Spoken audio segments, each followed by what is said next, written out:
ভারতের বিহার ও ঝাড়খণ্ডে বন্যার জেরে ফারাক্কা ব্যারেজের ১০৯টি গেট খুলে দিয়েছে ভারত।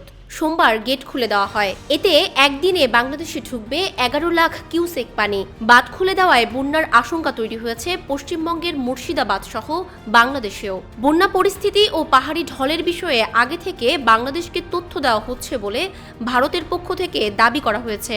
সোমবার ব্যারেজ কর্তৃপক্ষ জানায়, প্রতিবেশী দুই রাজ্যে বন্যার জেরে পানির চাপ পড়েছে, তবে স্বস্তির বিষয় এখনও নেপাল থেকে পাহাড়ি ঢল নামেনি।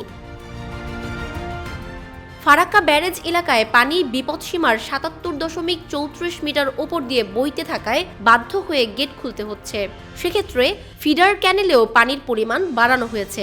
ফারাক্কা ব্যারেজের জেনারেল ম্যানেজার আরদেশ পান্ডে বলেন, ফারাক্কা ব্যারেজ কর্তৃপক্ষ সবসময় অ্যালার্ট রয়েছে, প্রতি মুহূর্তে নজর রাখা হচ্ছে।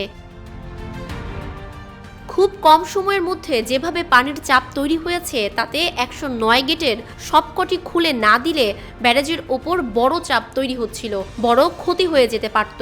আপাতত ফিডার ক্যানেলে ৪০,০০০ কিউসেক ও ডাউন স্ট্রিমে ১১ লাখ কিউসেক পানি ছাড়া হয়েছে।